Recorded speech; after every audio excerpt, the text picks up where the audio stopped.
Oke, assalamualaikum warahmatullahi wabarakatuh. Jumpa lagi di sini dengan saya teman-teman ya, Faisan di channel Ihsan Petani Muda dan juga channel Ihsan Tani tentunya teman-teman. Semoga untuk kabar teman-teman semua di hari ini dalam keadaan sehat ya, dan mudah-mudahan selalu diberi kelancaran dalam beraktivitas, dalam mencari rezeki tentunya, dan mudah-mudahan diberi rezeki yang banyak dan berkah teman-teman. Amin. Oke teman-teman ya, di sini Faisan sedang berada di lahan Bang Ihsan. Di sini yang Faisan budidaya CMK Tangguh F1 yang kita modifikasi, kita model tumpang sari dengan tanaman bunga kol PM 3000. Yang untuk lahan ini yang masih kecil ini sana itu untuk usia bunga kolnya 18 HST, untuk cabenya 28 HST yang ini. Dan yang ini yang dilakukan proses pemanenan kemarin 49 HST bunga kol panen perdana kemarin, dan cabenya selang 1 minggu 41 HST. Nah, untuk di pembahasan kali ini Faisan akan melakukan proses pemupukan pada bunga kol yang ini teman-teman, yang masih kecil yang 18 HST ini untuk pemupukan yang kedua pada tanaman bunga kolnya. Terus untuk pemupukan cabai ini yang ketiga ya, karena memang di budidaya kali ini kita model tumpang sari dan ada dua penanaman. Yang ini memang kita dahulukan cabainya 1 minggu, yang bagian ini kita dahulukan bunga kolnya 1 minggu teman-teman, karena memang terus terang untuk budidaya kali ini Faisan baru pernah model tumpang sari seperti ini untuk langsung belajar. Pokoknya kita langsung praktek di lahan, walaupun belum pernah langsung kita praktekkan. Dan sudah ada gambaran. Kalau untuk masalah teknis budidaya ini sudah Faisan bahas sebetulnya kemarin. Cara penanaman seperti ini, kalau mau dua-duanya tanaman cabenya tumbuh subur, bunga kolnya tumbuh subur, itu rekomendasi dari Faisan yaitu adalah cabai usia 25 HST, bunga kol baru tanam. Nah, insya Allah nanti tanamannya tumbuh subur semua teman-teman. Ini kemarin sempat kena trip, teman sudah kelihatan ada pemulihan. Dan ini yang alhamdulillah pertumbuhannya juga bagus, 18 HST, ini 28 HST. Memang kalau segi pertumbuhan tumpang sari seperti ini, cabainya yang memang pertumbuhannya agak terhambat teman-teman dibandingkan dengan bunga kol. Kalau bunga kol wah mantap sekali, rapat sekali ya. Oke, langsung kita bahas untuk di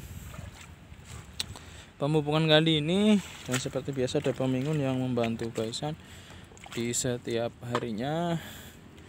Oke, memang lahannya super becek karena irigasinya di sini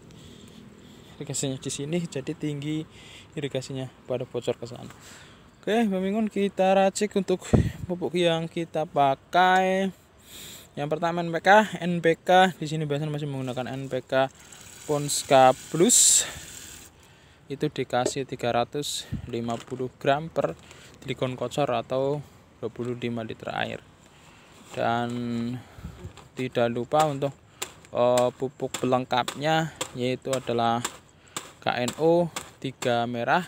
Kita kasih 5 sendok makan per delikon kocor ya. Untuk pupuk pelengkap seperti biasa KNO 3 merah yang memang selalu Faisan pakai teman-teman ya. Itu kalau Faisan bisa dikatakan harus dipakai kalau versi Faisan. Kalau teman-teman mau pakai ya silahkan, kalau tidak pakai ya tidak apa-apa. Yang penting NPK nya juga Faisan selalu katakan, pokoknya cara yang paling mudah didapat di daerah teman-teman semua.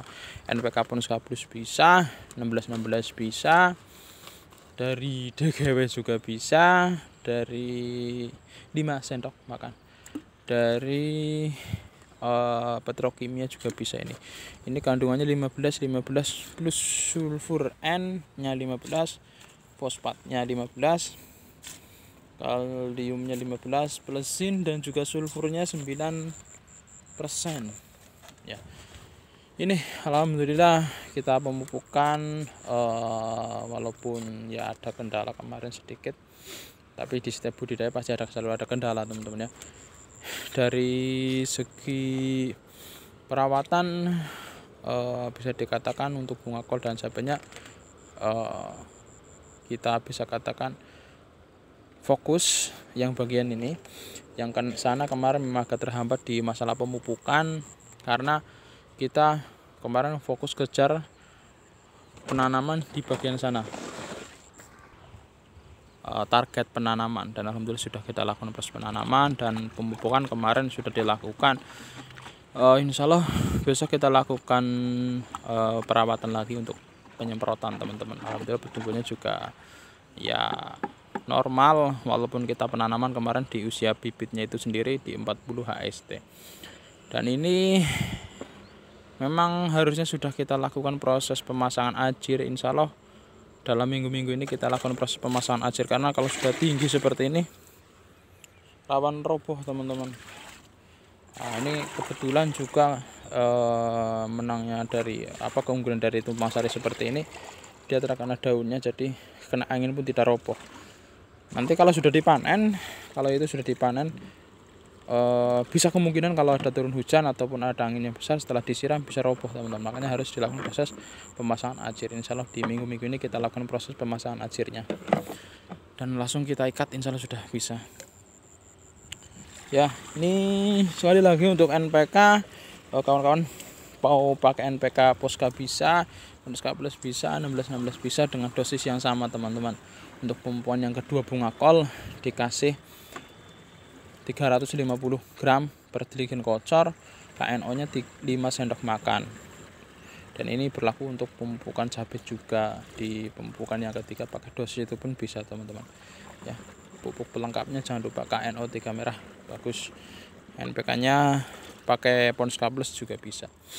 Interval pemupukan ini kan di musim kemarau teman-teman, jadi di musim kemarau atau di musim penghujan, kalau interval pemupukan, kalau bunga kol saya sendiri 1 minggu sekali kalau untuk pemupukan. Nah kalau untuk dari cabai, nah memang kita kalau di musim kemarau dan penghujan agak sedikit berbeda, yaitu kalau di musim kemarau kita lakukan proses pemupukan di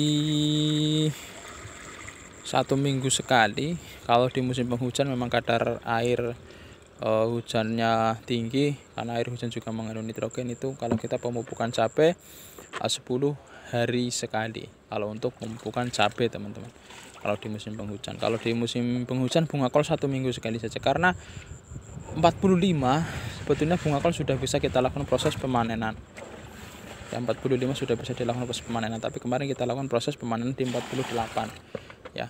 Jadi tinggal dibagi, kalau 1 minggu sekali berarti pemupukan 5 kali sampai 40 HST.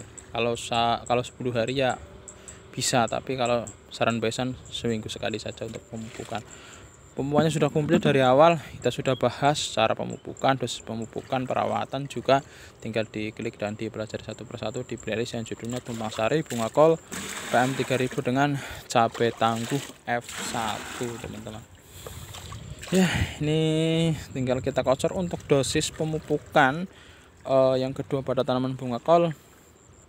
Kawan-kawan bisa aplikasi sekitar 80 mili per pohon untuk di pemupukan awal, karena kalau menggunakan jerigen kocor ini pasti tidak bisa tepat teman-teman ya, pasti ada kurang, ada lebih ya, kira-kira saja. Yang penting sekitar 80 mili per pohon nah, seperti itu. Nah yang tidak kalah penting juga ini, jadi sebelum dilakukan proses yang namanya pengocoran atau pemupukan susulan, ini juga penting, yaitu dilakukan proses penyiraman terlebih dahulu. Nah ini kemarin sudah dilakukan proses penyiraman. Karena apa? Kalau kita pupuk posisi tanah kering, nanti penyerapannya juga banyak sekali kita kocor. Terus untuk menghindari penguapan pupuk yang kita aplikasikan, untuk memaksimalkan pupuk yang kita aplikasikan teman-teman, kalau tanahnya lembab basah bagus ya, jadi saran besan disiram saja. Nanti selang 2 hari kalau memang pemupukan di daerah kawan-kawan tidak turun hujan, disiram saja. Itu lebih bagus. Atau mungkin pemupukan pagi hari, kalau cuacanya panas sekali, sorenya bisa langsung dilakukan proses penyiraman, atau ada yang bilang itu dibilas, sama saja teman-teman, disiram. Ini penyiraman masih secara manual ya. Oke, itu teman-teman yang bisa saya sampaikan. Jadi kalau ada yang kurang jelas ataupun kurang paham sekitar budidaya cicak tangguh, bunga kol, tanaman varia, terong, semua tanaman holte yang insya Allah kalau Besan bisa jawab, Besan langsung jawab. Kalau tidak bisa ya nanti kita sharing teman-teman ya, karena juga Besan juga belajar. Ini di kemarin banyak yang menanyakan sekali di dataran rendah. Ini di dataran rendah teman-teman, bukan di pegunungan. Dataran rendah sekitar 180 mdpl ya, 180 mdpl. Ini di daerah Besan bunga kol, jadi rekomen memang dataran rendah kalau untuk bunga kol PM 3000 ya. Dosisnya sekitar 80 mili per pohon di pemupukan yang kedua bunga kol, dan pupuk ketiga di tanaman cabai tangguh F1. Oke, itu yang bisa Besan sampaikan, dan jangan lupa supportnya dengan teman-teman like, subscribe, share juga ke media sosial teman-teman semua, karena nanti saya petani muda semakin berkembang tentunya, dan bisa memberikan edukasi-edukasi di dunia pertanian. Bagi yang sudah subscribe, Besan doakan selalu mudah-mudahan selalu diberi kelancaran dalam beraktivitas, dalam mencari rezeki tentunya, dan mudah-mudahan diberi rezeki yang banyak dan berkah teman-teman. Amin. Oke, jadi sekali lagi tetap semangat bagi para petani muda Indonesia, teruslah berkarya karena menanam itu adalah suatu ibadah. Oke, jadi cukup sekian dari Besan.